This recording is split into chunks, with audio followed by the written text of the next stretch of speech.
Opa! Agora sim. Olha nós aqui, dois cabras bonitos da Gota Serena aqui na tela. Tá me ouvindo bem, Igor? Tô ótimo. E você, me escuta bem? Bem, você tá até suado, parece que vinha correndo, rapaz. Aí, tá... Rapaz, agora vindo. Aqui em Brasília, começa que Brasília fez uma parceria com o inferno, e aqui tá quase 40 graus. Uma secura. E aí eu vim pelo trânsito correndo que nem louco. Mas tudo bem. E tá suado. Mas tudo bem. Né? Vamos lá. Não tem ar-condicionado, mas a gente vai na fé aqui. Combinado. Pessoal, sejam todos bem-vindos. Eu sou Carlos Silva, eu apresento o programa Paiaiana Conectados todos os sábados na Rádio Conectados. Você acessa radioconectados.com.br. Acompanhe também os nossos podcasts. Estamos nas seguintes plataformas: no Spotify, Deezer, TuneIn, Google Podcast, Apple Podcast, Castbox, WeCast. Também tem tudo no site do programa, que é paiaianaconectados.com.br. Lá você encontra, por exemplo, os nossos colunistas, o escritor Darlan Zurk, o jornalista e pesquisador de cultura Assis Ângelo e o também jornalista e crítico musical Sérgio Martins. Hoje, 7 de outubro de 2020, edição de número 192 dessa série de entrevistas que iniciamos em março. Já passaram por aqui 191 personalidades importantes. Hoje não é diferente. O cara que está aqui é uma referência do esporte, uma referência do basquete. João José Viana. Não conhece? Vou ser mais claro. Pipoca, que honra recebê-lo. Seja bem-vindo. Obrigado pela aceitação do convite. Eu que agradeço. É um prazer muito grande estar aqui com vocês, compartilhando um pouco aqui das histórias aqui. E vamos lá, nós viemos aqui para conversar, um bate-papo bem gostoso. Então, a primeira pergunta. Já que você chegou correndo aí, eu imagino que esse seu apelido, quando você era moleque, gostava de ficar pulando. Por isso que Pipoca, não é não? Na verdade, não. Apesar do meu esporte ser basquetebol e a gente viver pulando, esse apelido é anterior à fase do basquetebol, à iniciação do basquetebol. Esse apelido foi na escola. Uma colega minha, Milena, hoje ela mora nos Estados Unidos.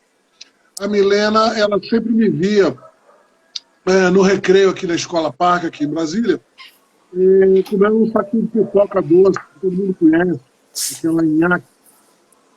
E aí, era a grana que tinha para comprar alguma coisa no recreio, no intervalo, né?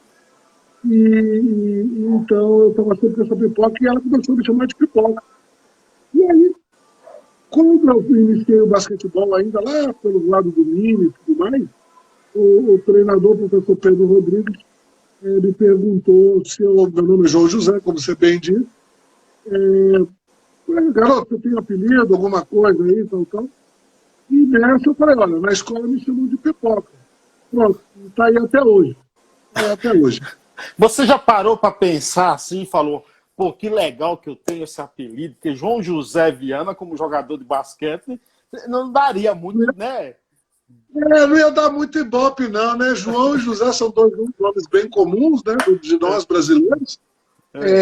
Teve aí, eu sei que tem um grande corredor de maratona chamado José João e outras personalidades aí, mas atleta mesmo, João José, eu não conheço nenhum. Não sei, eu não parei para pensar sobre isso. Mas eu sei que com as crianças, né, com o público, com a garotada, quando eu vou nas escolas, o apelido até serve como uma entrada, como uma coisa que chama a atenção da criançada, e eu sempre tenho um carinho muito grande deles, então acho que facilita um pouco por esse lado aí. Claro, você sabe, eu lembrei disso aqui, porque eu ouvi assisti uma entrevista uma vez de Lobão, o roqueiro lá, e o cara perguntou para ele, por que Lobão? Aí ele falou, poxa, o meu nome é João Luiz. Não ia pegar bem João Luiz, então Lobão fica bem melhor, aí se encaixa melhor, né, nesse caso. Agora, você é de Brasília mesmo? Você é nascido aí? Nascido aqui, 15 de novembro de 63. E aí, nasci aqui no Hospital de Base de Brasília, né, sou um dos primeiros a nascer aqui na nossa cidade, aqui na minha terra, né? Assim, o candango foram as pessoas que vieram ajudar a construir Brasília. Mas eu me aproprio do nome, né, do apelido de candango, porque eu acredito que todas as pessoas que nascem aqui nessa terra e amam essa terra ajudam a construir todo dia essa cidade. Então eu também me aproprio do nome de candango, né, aqui do Cerrado aqui. Que legal, que legal. Então você acompanhou aí todo o crescimento de Brasília, tudo, né? Sim, tudo de bom e tudo de ruim, né? Eu sei que, por exemplo, Brasília é uma cidade muito moderna, uma cidade que foi criada para ser uma referência em termos da modernidade, né? Até hoje ela tem traços muito bonitos. Lógico, com excesso de população, ela não foi criada para ser tão grande quanto ela é. Então nós já estamos com problemas de uma metrópole do nível de São Paulo, de Rio de Janeiro e Belo Horizonte. Nós acredito que nós somos a terceira ou quarta capital do Brasil em termos de população. Nós sofremos também com um grande problema aqui do entorno da cidade, né? Diversas cidades do Goiás acabam migrando para cá também. E assim, é uma cidade muito jovem, mas com muitos problemas. Fora os problemas políticos, né? Que todo mundo acredita que todo mundo que é de Brasília faz parte dessa problemática política do Brasil. Tá? Brasília é uma coisa, Congresso Nacional é outra. Claro. Você tem que saber muito bem dividir isso aí. Porque vivem sempre querendo falar bobagem e aí toma a resposta atravessada na cara. Porque nós não somos... na realidade, né, e eu quero deixar isso muito bem claro, que 98% dos políticos de Brasília vêm de fora. Sim, claro. É o restante do Brasil. Claro. É o restante do Brasil que manda vamos dizer, esse bando para cá. E o pior é que eles vão aí, trabalham 3 dias e voltam para suas localidades, que eu já acho um absurdo, cara. Com o dinheiro do povo, eu já acho um absurdo, porque é o seguinte, digamos que eu vá me candidatar a deputado federal ou a senador. Onde é que fica o Congresso? Onde é que eu vou ter que trabalhar? Lá em Brasília. Então, eu teria que me mudar para lá, não o povo pagar passagem para o cara ficar transitando, entendeu? Tem muita coisa errada, mas põe coisa errada nisso aí. Agora, porque... tu nunca pensou em se candidatar, não? Não. Não, porque eu acredito que eu não tenho lá muita coisa para contribuir nesse sentido aí. Mas eu tenho diversos colegas que já se candidataram. Eu tenho a Leila como uma colega de Olimpíada, hoje ela é senadora. Uhum. Você tem o Mário, você tem outros grandes atletas aí que estão aí fazendo o seu trabalho na política. Eu não me vejo político, gosto da política, mas não me vejo dentro dela. Tá? Então, eu sei que nós sabemos que tem muita coisa errada, mas nós todos, como brasileiros, devemos trabalhar para que essas coisas, com o passar do tempo, eles tenham que realmente acabar com isso. Claro. Eu vejo países extremamente evoluídos, né, politicamente, socialmente, financeiramente, grandes países onde os seus deputados e senadores alguns vão de bicicleta. Sim. Eles não têm passagem paga, eles têm um bom salário, e o salário deles cobre tudo. Aqui no Brasil é o inverso. Eles têm um salário, sei lá, bem poupudo, que não usa para nada, né? Que tem os... Meu amigo, ele tem direito a tudo. Passagem de avião, quantas quiser, vale paletó, auxílio moradia, auxílio gasolina, uma profissão, uma quantidade infinita de assessores, tudo pago com dinheiro para esse cara. É isso mesmo que a gente quer. Ou seja, você ser político é profissão ou é desejo, ou é vontade de espírito de ser um político para tentar mudar? Porque as pessoas entram para político, porque político, por exemplo, você sabia que para você ser um policial, né, você ser um juiz, você não pode ter nenhum sequer uma pendência com a justiça. né? Enquanto senadores e deputados, presidentes, prefeitos, pode o cara... Olha, pode o Rio de matar Janeiro... o pai e a mãe, cara. Pode matar o pai e a mãe. Você tem cabimento uma coisa dessa no estado do Rio de Janeiro, e aqui em Brasília também, hein? O cara foi empossado dentro da cadeia. Sim. Dentro da cadeia. A que ponto nós chegamos, né? Ô, Então, Pipoca, Pipoca, eu estava ouvindo hoje, para a gente encerrar esse papo e falar de coisa boa, eu estava ouvindo hoje aqui na Rádio Band News FM que o presidente do Senado viajou para o Nordeste aí para passar final de semana com sua família. Se ele tivesse viajado, por exemplo, num voo aí, ia gastar cerca de R$1.600, R$1.800 numa passagem, no voo tradicional aí. Ele foi, cara, de jatinho. Sabe quanto custa a viagem? R$32 mil. Vai pra lá. 32 Porque parece que eles não querem se misturar com o público. Eles falam que é por segurança. Rapaz, tu acha que alguém vai bater no senador, no juiz do Supremo Tribunal Federal? Cara, são coisas que tiram, que afastam as pessoas de bem da política. Claro. Que é uma coisa tão louca isso aí. O cara se acha acima do bem e do mal. Sim. É muito complicado. Exato. Agora, vamos entrar aqui um pouco na tua... Vamos falar de coisa boa, aqui. Me fala um pouco, Pipoca, da tua infância. Como é que... Desde criança você já praticava, mesmo que sem nenhuma pretensão, o basquete, ou já tinha isso em mente? O basquete entrou na minha vida com uns 10 anos. Mas, graças a Deus, eu tive, como toda criança deveria ter, e muitas têm, eu, graças a Deus, tive isso aí, muito esporte na minha vida. Muito esporte na minha... Atividade de brincadeiras, de esportes, né? Joguei muita bola no gramado aqui na frente, todo tipo de brincadeira. Foi uma infância muito feliz nesse sentido. E o basquetebol também entrou na minha vida como brincadeira. Como brincadeira. Você imagina ali um grupo de 10, 12 moleques aqui da minha quadra, todos crescendo no mesmo momento, né? Vários garotos da mesma idade. E aí aquela coisa, né? Ora era pique-esconde, ora era carrinho de rolimã, ora era garrafão, as brincadeiras infantis. E aí surgiu uma coisa, futebol também, né?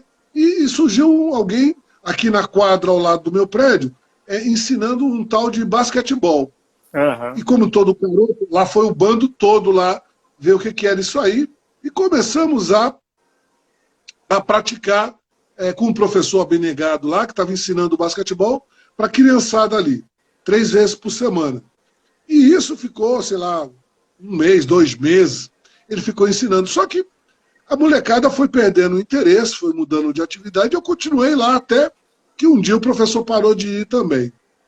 E aí eu descobri que aqui perto da minha casa, num clube chamado, numa escola chamada Elefante Branco, onde o clube Minas Brasília Tênis Clube ali praticava, da minha categoria, que era mini, e aí eu pedi para o meu pai me levar lá, para poder ver como é que eram as coisas lá do basquetebol. Aí gostei, o pessoal me aceitou muito bem, eu já era grandão para a equipe. Você já tinha quanto de altura? Eu não vou saber dizer. Só sei que era o mais alto da molecada. Eles ficaram muito felizes que já tinha um grandão lá com eles, né? E aí eu iniciei o basquete aí com 10, 11 anos. Foi assim que o basquetebol entrou na minha vida. Como brincadeira, né? Como brincadeira. E essa sequência se dá no basquete, se dá em Brasília ou você sai daí? Não, eu só saio daqui com aos 18 anos. Mas dos 10, 11 anos até os 17 para 18, eu joguei muito aqui em Brasília. Primeiro, eu sou feliz porque eu passei pelo basquete, pelo esporte, eu tive as 3 vertentes do esporte, né? Que são 3 vertentes, que é o esporte participação, esporte educação e o esporte de alto rendimento. Quando eu comecei no esporte participação, Mas, ao mesmo tempo, ali na Escola Parque, como eu falei para você, tínhamos muitas competições. Brasília era um lugar que tinha muitas competições aqui de jogos escolares de Brasília. Eu me lembro que, nessa mesma época, eu tenho a mesma idade de Joaquim Cruz. Né? Joaquim Cruz também é daqui de Brasília. E neste mesmo momento que a gente tinha diversas atividades esportivas, ele praticava o atletismo, eu também. Pela escola, eu saltava salto em altura, salto de distância e arremesso de peso. Eu competia pela escola. Né? Ao mesmo tempo que jogava basquetebol, e o Joaquim Cruz também jogava basquetebol, só que pela ABB. E eu jogava pelo Minas. Então nós temos fotos jogando basquetebol um contra o outro. E aí o tempo foi passando, e em um determinado momento, lá pelos 15, 16 anos, ele enveredou de vez para o atletismo e eu assumi de vez o basquetebol. Então as nossas carreiras seguiram cada um dentro do seu esporte. Então, isso aí foi até os 17 anos. Quando uma equipe de São Paulo já tinha recebido vários convites de outras equipes para jogar. Mas teve uns Jogos Escolares Brasileiros, né, JEBs, aqui em Brasília, e aí o professor Edivar Simões, ele veio observar e veio dar uma clínica educacional aqui em Brasília.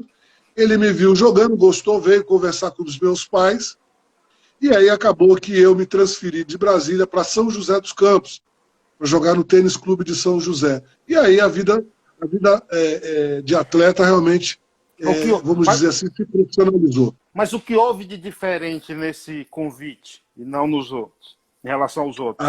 Sim. Vieram falar com os meus pais. Vieram conversar então, aqui na mesa aqui com os meus pais, falaram, ele vai estudar onde? Meu pai, minha mãe perguntando. Ele vai estudar, ele deu as opções do colégio. Eu estudava aqui no Marista, em Brasília.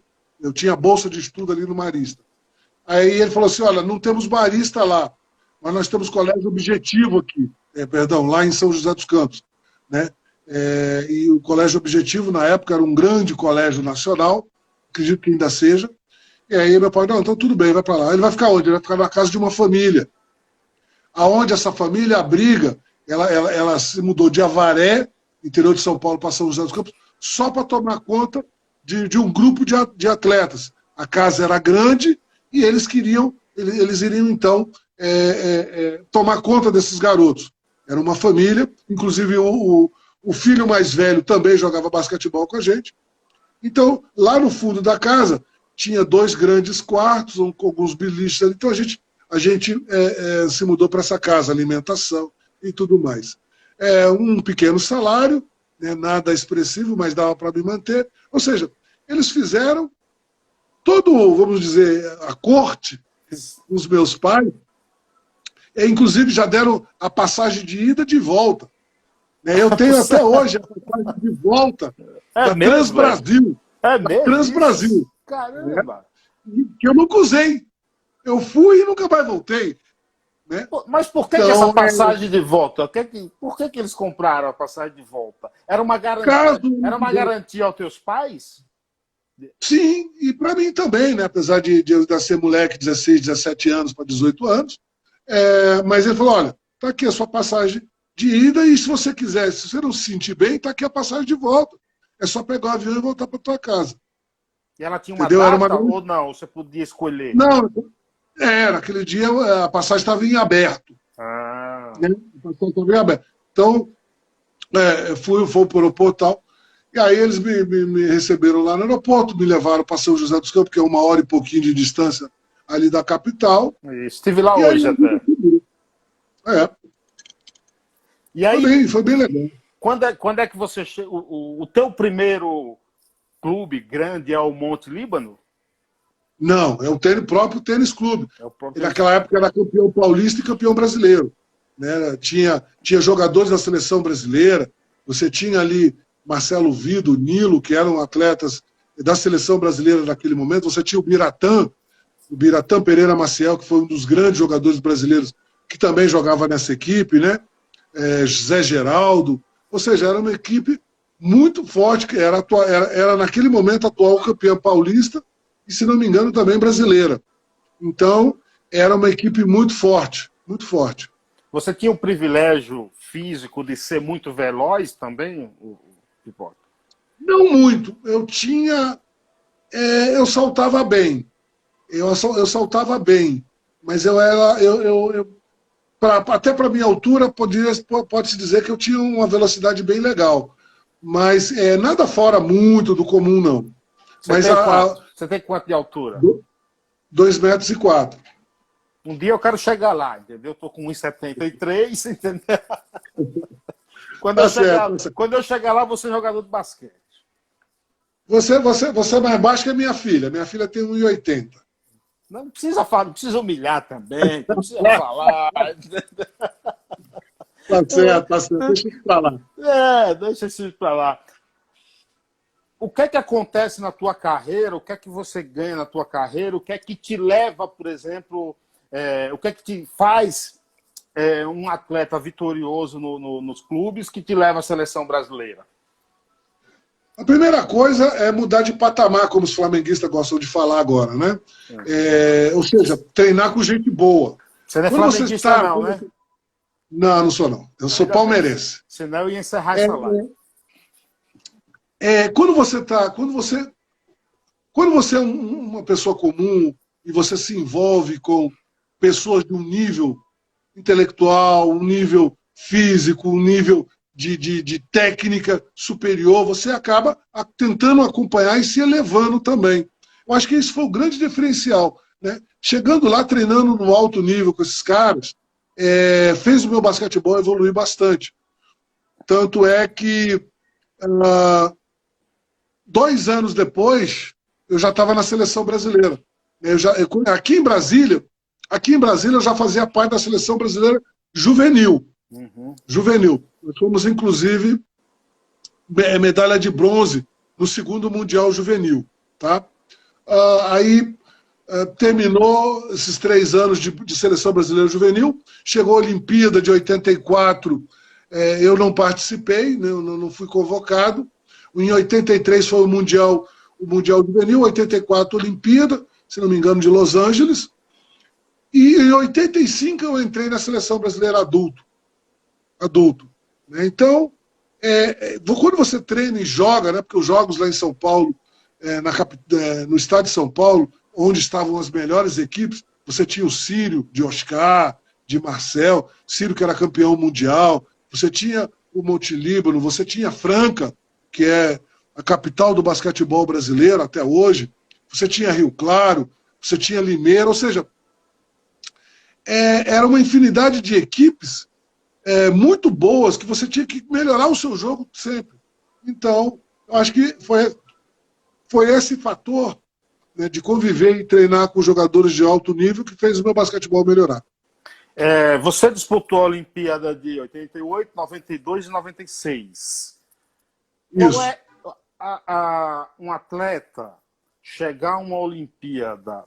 É a realização? É o patamar top, assim? Olha, existem 2 patamares de autoexpressão dentro da modalidade, né? Por exemplo, o campeonato mundial, né? Eu tive a oportunidade, o privilégio de competir em 5 campeonatos mundiais, 1 juvenil e 4 adultos. Né? O que é o campeonato mundial? É a nata do seu esporte. Né? É a nata do seu esporte. São os melhores equipes do mundo ali presentes. E a Olimpíada é a nata do esporte como um todo.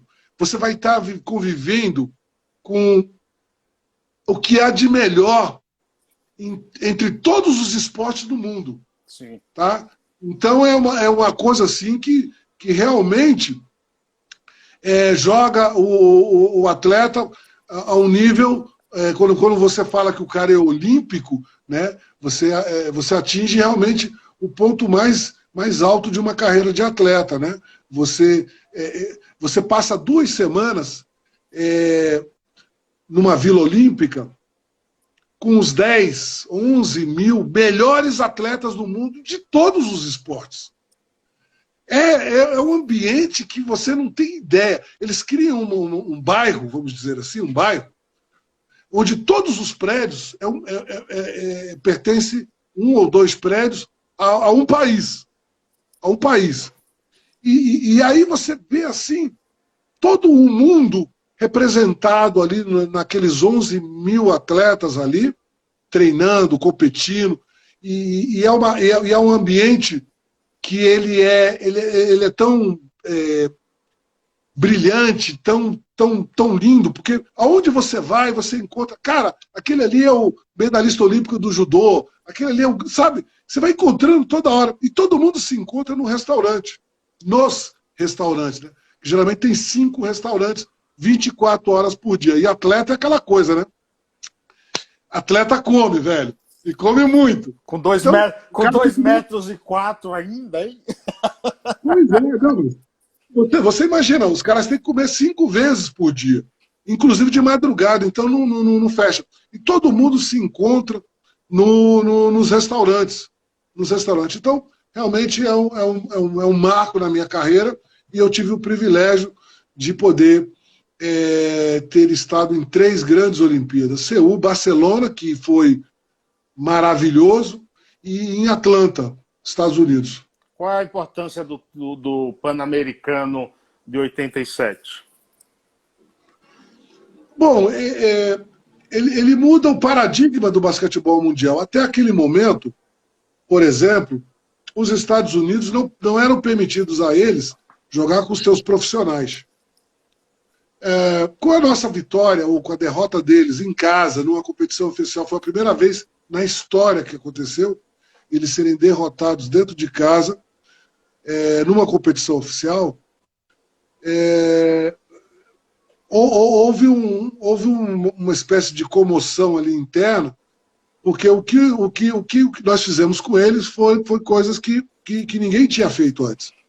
Essa forma que hoje se joga o basquetebol, né, nós apresentamos um basquetebol de muito arremesso de 3 pontos, né, e eles não viam muito isso lá, mesmo tendo já o trabalho de 3 pontos. Mas eles jogavam muito lá dentro.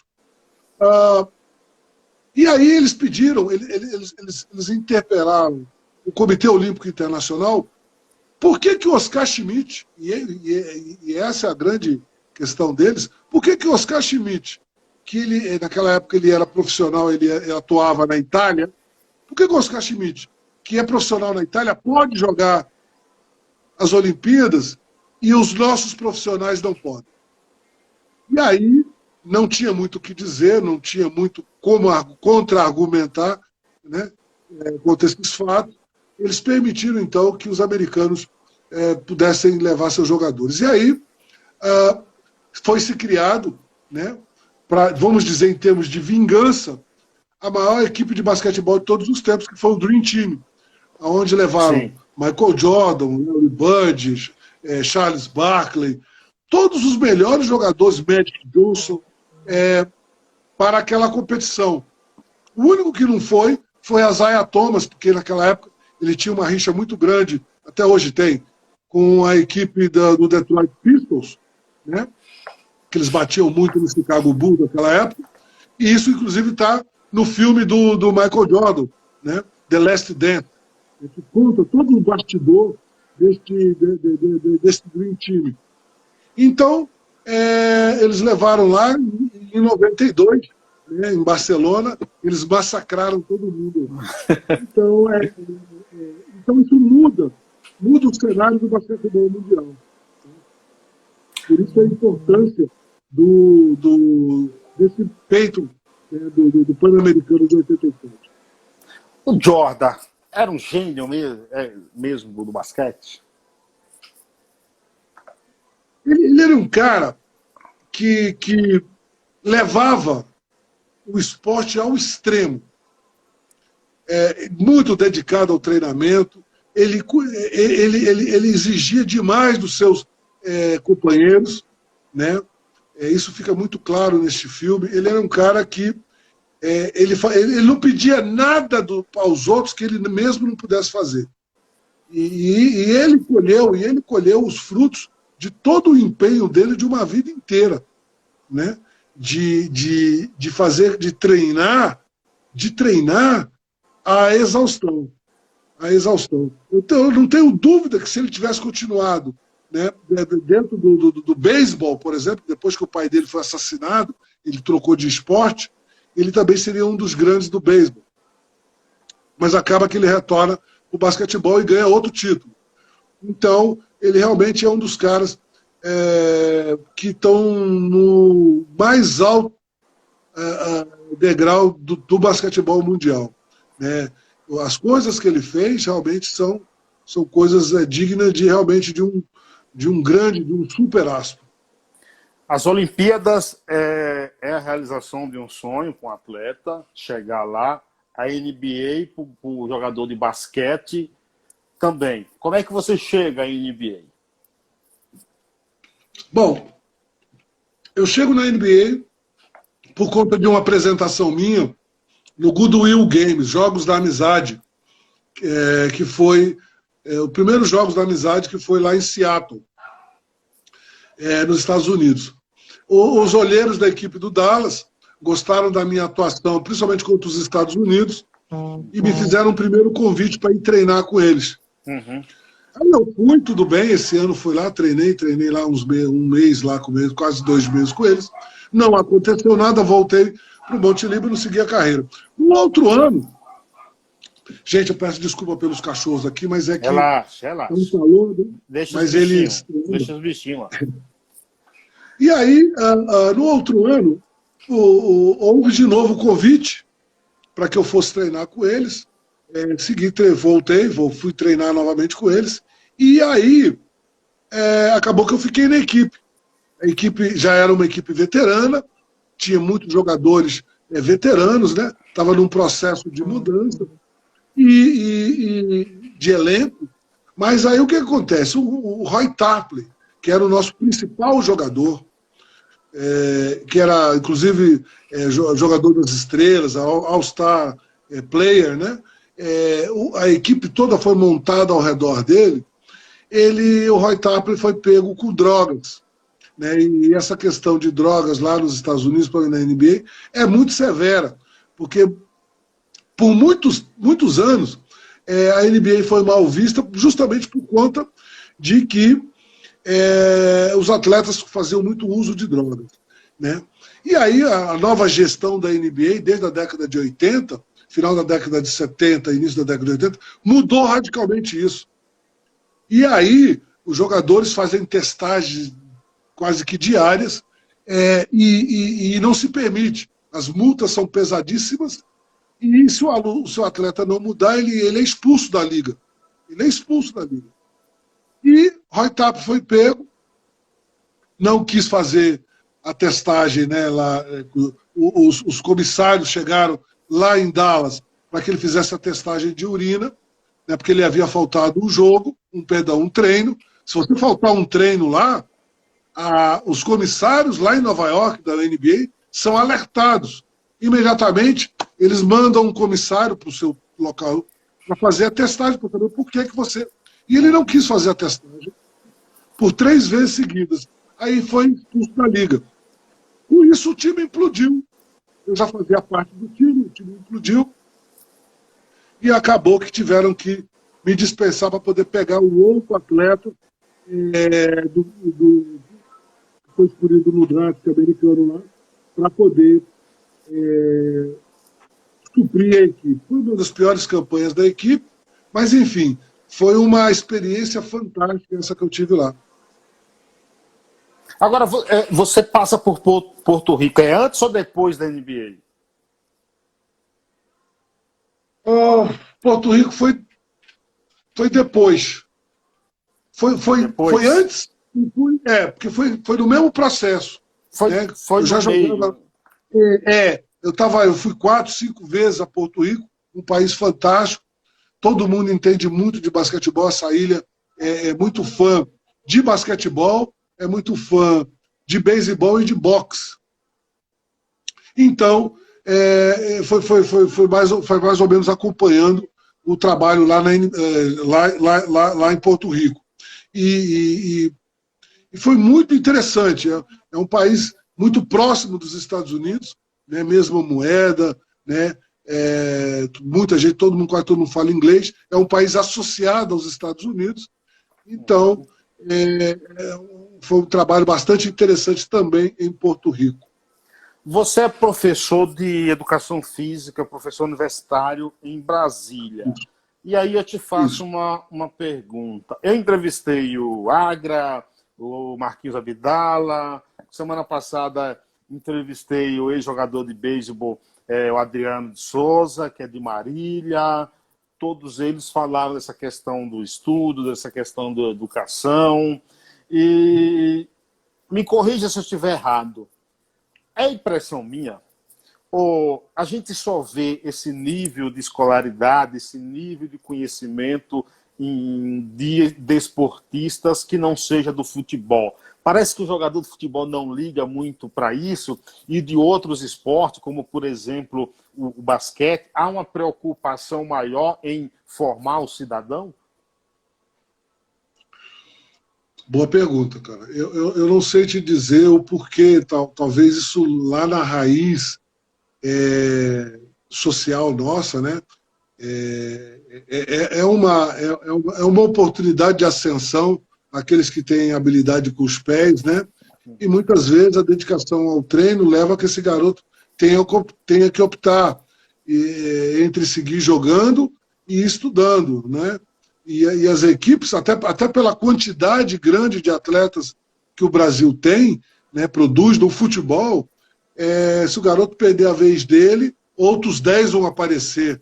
Então, os próprios pais, né, até numa visão financeira, incentivam os filhos a ir treinar e a jogar futebol, porque vai que o garoto dá certo, e aí muitos problemas financeiros estão resolvidos. Agora, não é o ideal. Não é o ideal. Acho que a formação do cidadão e do atleta tem que ser juntas, né? Muitas vezes o próprio baixo nível dos nossos dirigentes não permitem isso aí. O imediatismo que se exige do atleta, né? Que tem que ganhar tudo para ontem, não permite isso aí. E em vários casos, infelizmente, a visão, eles pensam que o estudo atrapalha o esporte, quando é muito pelo contrário. Quanto mais conhecimento o atleta tiver, melhor entendimento do esporte ele vai ter. Mas o dirigente muitas vezes não pensa assim e não incentiva os seus atletas a seguirem estudando. Tá? Diferente, por exemplo, que faz nos Estados Unidos. Nos Estados Unidos, quando você está, por exemplo, no nível escolar ou nível universitário, se você não tiver rendimento nas notas acadêmicas, você não pode jogar. É o inverso. Se você não tiver aproveitamento na escola, você não pode jogar. E isso aqui no Brasil, ninguém quer nem saber disso. Né? Então, nem aí o atleta, ele que procure a escola para poder fazer ter o seu conhecimento. Tá? Acho que 99,9% dos dirigentes não incentivam os seus atletas a estudarem. Tá? Isso realmente é um erro que nós esportistas, a comunidade do esporte no Brasil, tem que buscar mudar isso. Mudar isso. Através de quem? Dos atletas que têm renome. Que têm renome. Que têm vez na mídia, né? Que possam incentivar os atletas a estudarem. Né? Você vê nos Estados Unidos a campanha onde você coloca os grandes astros do basquetebol, do beisebol, do futebol americano, né? Na campanha Stay in School. Né? Fique na escola. A criança fica na escola. E eles vão na televisão, eles vão na comunidade, eles vão nos bairros para falar isso. Então, como exemplo. Né? Como exemplo. Né? Você fala isso para uma criança. Você, por exemplo, se você pegar o Neymar, né, que vamos falar então do nosso maior astro do futebol, que é o principal esporte do Brasil. Você imagina o Neymar indo na televisão, vamos dizer ali, na Globo, né, nosso grande canal aí, a Band, fizer um pool de televisões aí, e botar o Neymar falando: garotada, vocês têm que estudar. Vocês têm que estudar por conta de 10 segundinhos. O Neymar ali tá... Garoto, fique na escola. Garota, fica na escola. Antes de ir para a quadra, estude. Isso ia ser Porque sopro. quando ele muda o cabelo, a galera não vai e muda, né? Pois é. É exatamente isso. O atleta, ele tem esse poder sobre os seus fãs, para bem e para mal. Para bem e para mal. Então, assim, se o cara faz uma besteira, se ele faz uma besteira lá fora, alguns também vão achar que pode fazer a mesma besteira. Agora, se ele faz coisas boas, né, propaganda, engajamento que venha a ser positivo para a sociedade, ele, sabe, é muito forte a imagem dele, é muito forte. Você tem medo de ser esquecido? Não, não tenho medo de ser esquecido, não, até porque isso nunca foi problema para mim. Eu nunca trabalhei na questão eu tenho muito respeito pela imagem do Pipoca jogador, certo? Mas o Pipoca jogador, no dia que ele se aposentou, eu cuido da imagem dele. Né? Mas o João José que vive o dia a dia. É o que anda de ônibus, é o que vai na padaria. É possível um viver separado do outro? Não pode viver, não consigo viver separado do Pipoca, concordo com você. Mas a questão de ser esquecido ou não, isso nunca fez parte do meu ser. Eu não me preocupo nunca com esse negócio de as pessoas não sabem quem eu sou. Prazer, eu sou o João José. Você foi.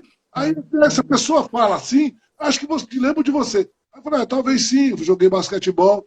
Os mais velhos lembram, os pais, mas a molecada não lembra. Não foi do tempo deles. E não tem nenhum problema para mim com isso aí. Isso não é um erro? A gente não tinha que rever essa cultura? Eu entrevistei, por exemplo, João Marcelo, que foi campeão brasileiro pelo Bahia em 88, com o Bobô, e ele falou, eu acho que um dia a gente vai ser esquecido. Essa cultura de esquecer os ídolos, nossos ídolos, não precisa ser corrigida? Deveria. Poderia ser assim, né? Mas isso não faz parte do brasileiro. Né? Você, em outras culturas, você tem sempre a imagem daqueles que construíram a história sendo preservado, estátua, entrevistas, documentários, camisetas penduradas, ou seja, você está sempre remexendo a história para não esquecer de onde aquela equipe veio, quem foram as pessoas que foram cada elo dessa corrente para trazer esse time até a atualidade. Mas no Brasil, nós não temos essa cultura. Nós não temos essa cultura. Para você ter uma ideia, a gente acaba voltando para a nossa questão política.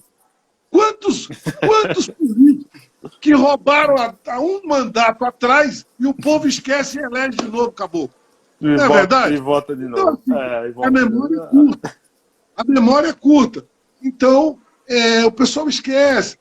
Se eu te fizer uma pergunta, quem é que você votou para senador? Você lembra? Eu sei. Lembro. Deputado federal, deputado estadual. Eu lembro da minha primeira eleição, em 94. 94. 94 foi a primeira eleição que eu votei. Se você perguntar para muitas pessoas, as pessoas não lembram, sabe? Então, assim, faz parte do nosso... Precisa melhorar, precisa, assim como muitas outras coisas. Eu gostaria de fazer uma pergunta sobre a sua passagem em Araraquara. Porque você deu uma declaração, e por isso que eu estou tocando também nesse assunto de ser esquecido, história, que você falou o seguinte, abre aspas, Araraquara que significou um lugar onde respeitaram de verdade a minha história, fecha aspas. E aí eu te pergunto, e aí eu quero que você fale um pouco dessa sua passagem e emenda uma pergunta. Guarda mágoa de algum outro lugar? Bom, vou começar de trás para frente. Não guardo mágoa de lugar nenhum. Que eu passei como atleta, não guardo mágoa. O que aconteceu de diferente em Araraquara? Foi primeiro pelo dirigente que eu tive, o Tom Zé, né, Antônio José Paterniani, que ele já tinha sido atleta ele foi jogador de basquetebol, joguei contra ele, e ele assume a posição de técnico. E ele vem trabalhando durante um determinado tempo e resolve montar uma equipe lá em Araraquara. Para isso, ele se associou ao professor João Paulo Borim. E, apoiado nos conhecimentos acadêmicos do Borim, eles souberam respeitar a diversidade da equipe. Você tinha garotos, jogadores medianos, assim no sentido de idade, e jogadores mais velhos, que era o meu caso e do Gari. Aonde houve todo um trabalho para a preservação do atleta Pipoca, numa fase já de 30 e tantos anos, para que ele pudesse render o melhor dele possível. Então, é nessa questão que eu falo do respeito que eu tive lá em Araraquara. Não só da população, não só dos dirigentes, né, da mantenedora da universidade, dos colegas do condomínio, ou seja, de toda a população de Araraquara. Mas, principalmente, o trabalho que foi feito com a comissão técnica. Né? Por exemplo, o pessoal da fisioterapia, né, que fazia um trabalho quase que geriátrico comigo, né, no sentido de estar cuidando do velhinho, sabendo, pesquisando, né, como é que era a melhor forma de me preservar enquanto atleta. Então é nesse sentido que eu falo para você que realmente Araraquara fez um trabalho diferenciado. E não é à toa que nós fomos a 19 finais seguidas. 19 finais seguidas com essa equipe. Tá? Foi muito bacana mesmo o trabalho feito hoje. O Júlio Ottoboni, jornalista também de São José dos Campos, quando ele me falou de você, ele falou, o Pipoca é uma figura, o Pipoca tem história pra caramba. E aí a impressão que o primeiro contato que eu estou tendo contigo, a primeira entrevista, assim, você me passa a impressão de ser aquele cara que senta num banquinho ali num boteco para tomar uma água, alguma coisa, e ficar batendo papo e jogar a conversa fora. É assim o teu dia a dia, a tua rotina? Vamos lá, então vamos lá. Primeira coisa que eu não sento em boteco. Não, boteco é força de expressão.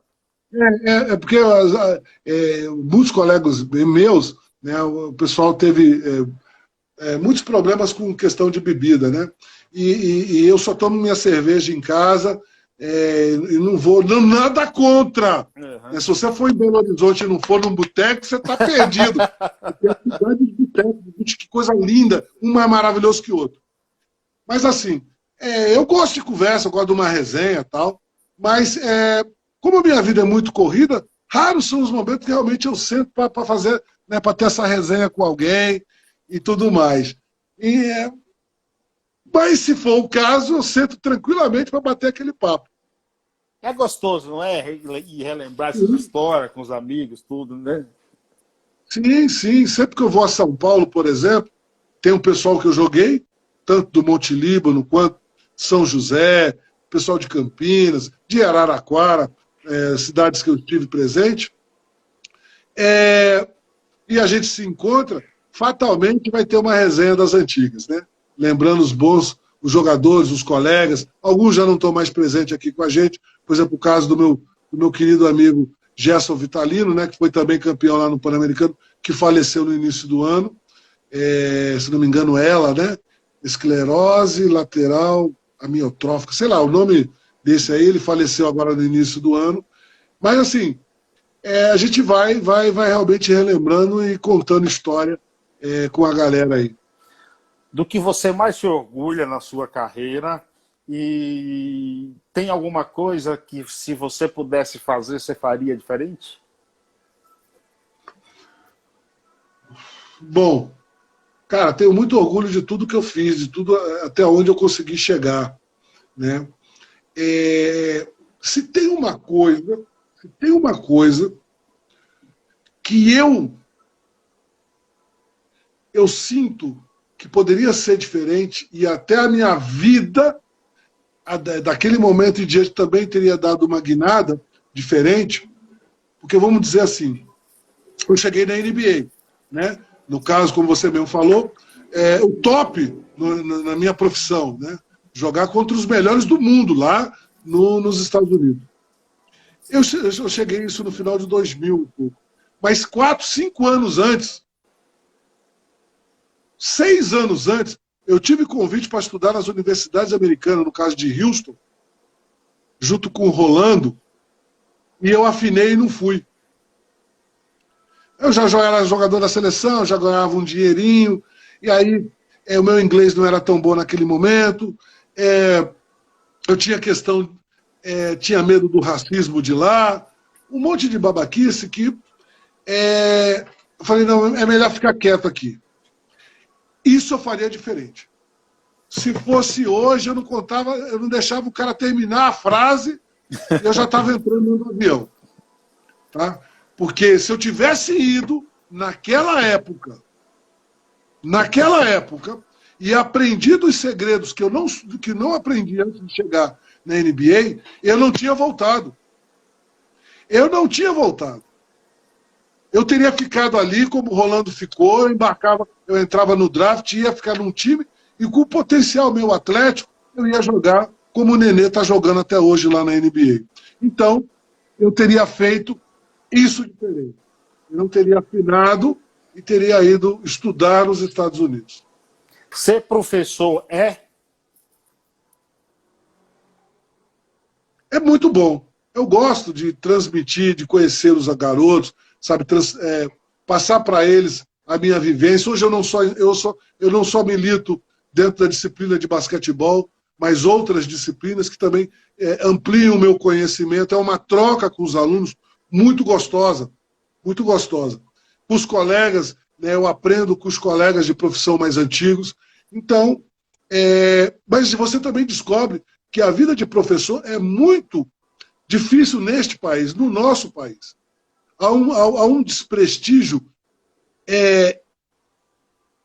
gigantesco para a nossa profissão. Ao ponto de, por exemplo, ver o ministro da Educação falar a bobagem que ele falou semana passada e dizer que o professor, né, a pessoa quando não tem nada para fazer, não deu para nada, ele vira professor. O Brasil está de perna para o ar, cara. O Brasil está de perna para o ar, porque isso não é possível.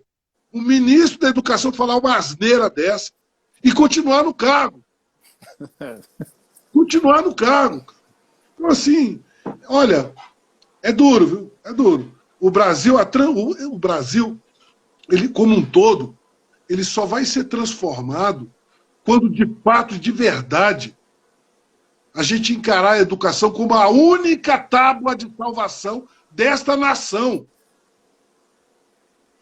A gente precisa dar escolaridade para o nosso povo. Você sabe que eu estava ouvindo hoje o seguinte, eu estava ouvindo um médico, ele falando assim, a respeito da volta às aulas, inclusive, aí ele estava fazendo uma análise que até então eu não tinha me tocado ainda.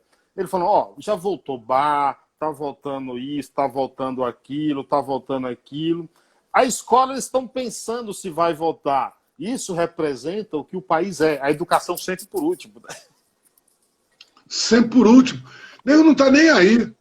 E aí é o seguinte, por exemplo, veja o caso dos médicos lá do INPS, né, a galera toda precisando, né, fazer as suas revisões para poder ter a sua aposentadoria, né, então, e os médicos não querem voltar ao trabalho porque tem medo do Covid. E os médicos que estão na linha de frente dos pronto-socorros lá, cara? A galera que está lá metendo a mão, salvando. Cara, ó, tem umas coisas que você para pensar, você fala, não é possível, cara. Tem muita coisa errada. Tem muita coisa. Eu acho que você vai ser político ainda, viu, Pipoca? Não, cara.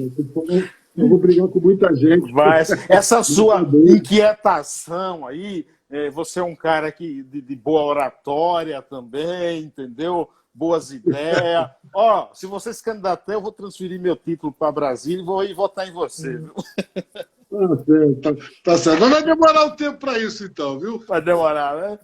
Pipoca, cara, que honra bater esse papo contigo. Obrigado mesmo por você ter disponibilizado esse tempo. Ó, sinto-me honrado por essa, não entrevista, mas uma aula aqui, um bate-papo esclarecedor. Muito obrigado mesmo, viu, cara? Eu que agradeço. Olha, você sabe onde me encontrar, a galera toda. É sempre um prazer bater um papo gostoso, leve, tranquilo, falando de qualquer assunto. Né? A gente entrou aí, navegou em política, né? Porque faz parte da gente, mas de história do basquetebol, história da nossa vida profissional e tudo mais. Eu que agradeço o convite e sempre que precisar, sabe onde me encontrar. Agora você precisa falar o nome Paiaiá para ver se você acerta. Entendeu? CS Paiaiá. Isso, muito bem. Um abraço para a turma lá de Paiaiá, né? Afinal, você me disse que são 600 pessoas. É 600. quase uma família. 600 moradores na alta temporada, tá? E você sabe que uma vez eu mandei uma mensagem pro Boechat e o Boechat leu o nome, deu no ar, tudo, coisa e tal. E ele não acertou, cara, falar Paiaiá. Falava pai, ai, ai, ai. E no dia que eu encontrei com ele, pessoalmente, a gente conversando, ele falou, rapaz, eu ensaiei para falar o nome Paiaiá, mas não saía. Paiaiá. Paiaiá. Eu tô tranquilo. Bom, obrigado, viu, Pipoca? Satisfação. Depois eu te mando o link. Igualmente, um forte abraço a todos aí. Boa noite, obrigado, viu? Valeu, gente. Obrigado a todos. Um abraço, até uma próxima. Tchau, tchau.